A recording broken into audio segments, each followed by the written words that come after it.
Assalamualaikum warahmatullahi wabarakatuh. Selamat datang semuanya.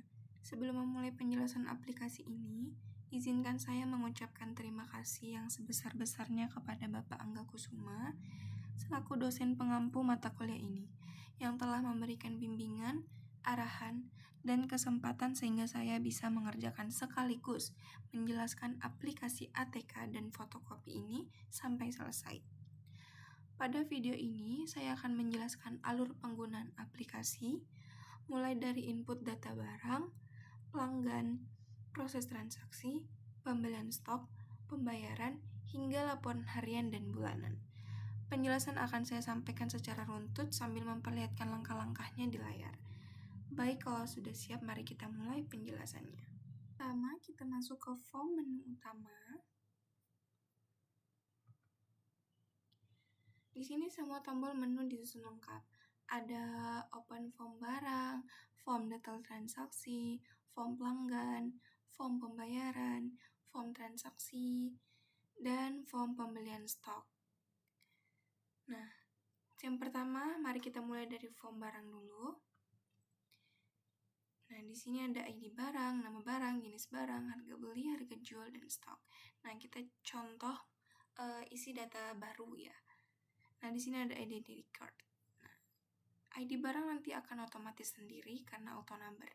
Kita masukkan aja nama barangnya. Kita contoh spidol snowman.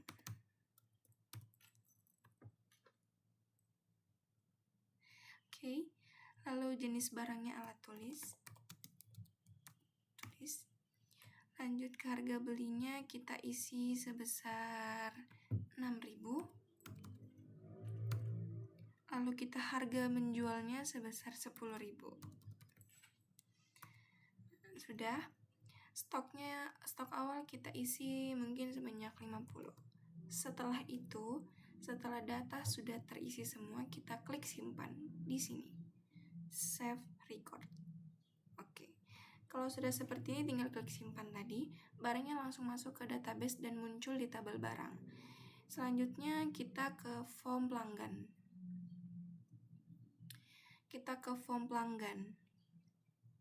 Ya. Ini penting banget karena setiap transaksi bakal tersimpan berdasarkan nama pelanggan. Nah, kita contoh lagi buat tambah pelanggan baru ya. Nama pelanggannya kita kasih Rina Febriani kali ya. Febriani. Lanjut nomor teleponnya kita isi. Lanjut kita alamatnya.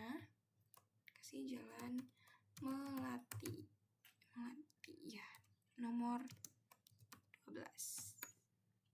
Setelah itu kita klik simpan. Nah, pelanggan baru berhasil ditambah. Nanti namanya bisa dipilih di form transaksi. Kalau ada barang data datang dan stok bertambah, kita masuk ke form pembelian stok. Kalau ada barang datang atau stok bertambah, kita masuk ke form pembelian stok ini. Nih, kita ambil contoh langsung ya. Kita masukkan tanggal beli dulu. Kita atur tanggal 17. Lalu ID barangnya mungkin 16. Kita bisa lihat nih, stok apa yang kita ingin tambah. Nih nama barangnya di sini. 16 itu apa? Buku tulis 58 lembar. Stok terakhirnya berapa? 280. Setelah itu kita jumlah beli ya. Jumlah belinya kita misal 20. Lalu harga belinya kita isi dengan 6.500. Enter. Dia akan otomatis. 20 pieces dikali 6.500 sama dengan 130.000. Lalu setelah itu kita save record dulu. Lalu kita update query atau update stok gitu.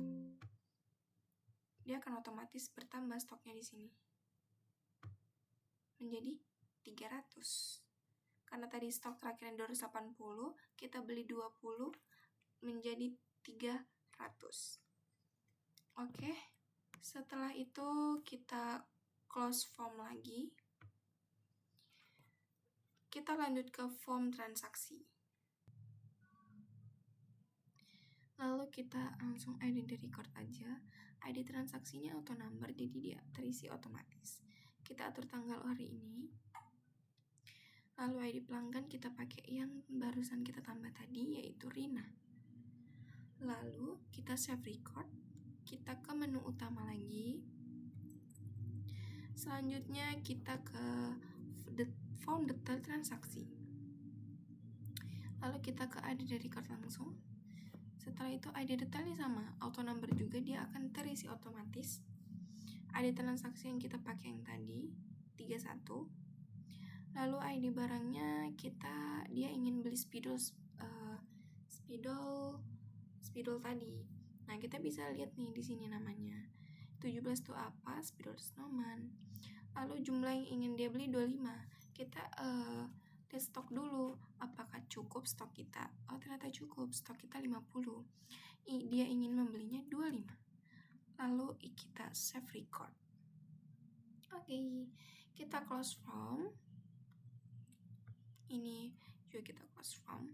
Lalu lanjut ke form pembayaran. Nah, setelah selesai pilih barang tadi, kita tinggal bayar nih pembayaran. Saya jelaskan saja. Di ID pembayar ini auto number, dia akan terisi otomatis. Lalu ID transaksi kita bisa memilih tadi transaksi yang mana yang ingin membayar, tanggal berapa dia membayarnya, jumlah bayarnya dia berapa, dia metodenya apa, transfer atau tunai. Baru kita klik simpan pembayaran di sini. Oke, kita close form lagi. Setelah itu kita ke cetak nota. Kita bisa buka ke detail transaksi tadi. Nah, misal kita ingin cetak nota yang nomor 2 ini ya. Baru kita cetak nota. Masukkan ID transaksinya di sini, berarti 2. Kita klik OK. Oke, dia udah jadi notanya. Kita zoom dulu.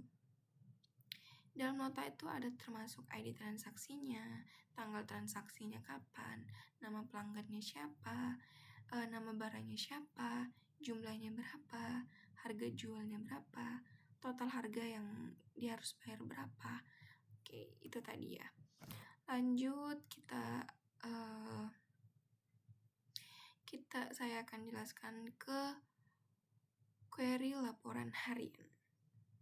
Kita masukkan ini adalah bulannya, hari, tahun. Kita misal masukkan tadi. Nah, kita bisa lihat ini. Kita harus lihat dulu di pembayaran, di query pembayaran. Nah, dia akan muncul ketika dia lunas, jadi tidak berdasarkan query transaksi. Jadi kalau misalkan kita masukkan yang 11.24 tapi dia belum lunas, dia nggak bisa, karena dia misal belum lunas. Oke, jadi kita ambil contoh saja hari lainnya yang udah lunas. Misal bulan 9 tanggal 3 2025, kita oke. Nah, ini dia. Ini contoh report laporan harian. Oke, selanjutnya kita masuk ke laporan bulanan. Kita disuruh masukkan nomor bulanan. Misalkan 1 sampai 12 nih, kita masukkan yang bulan 9. Oke, masukkan tahun 2025. Nah, ini dia query laporan bulanan. Ini 1, 2, 3, ada berapa transaksi? Ada 7 transaksi. Total seluruh jumlah pendapatan hari itu bulan September ini sebesar 625.000. Oke.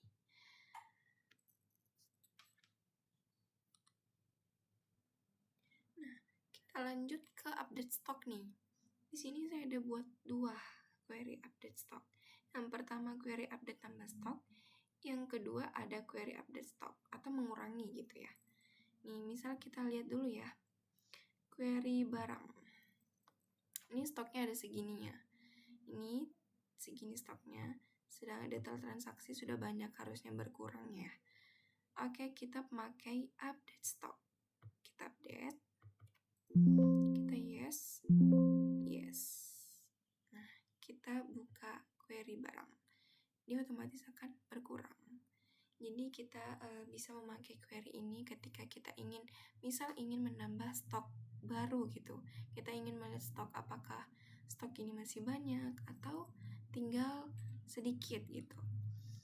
Oke, itulah cara lengkap menjalankan aplikasi ATK dan fotokopi ini, mulai dari tambah barang, pelanggan, transaksi, stok masuk, sampai laporan bulanan dan harian. Semua udah otomatis dan tinggal pakai. Sekian dari saya. Assalamualaikum warahmatullahi wabarakatuh. Terima kasih.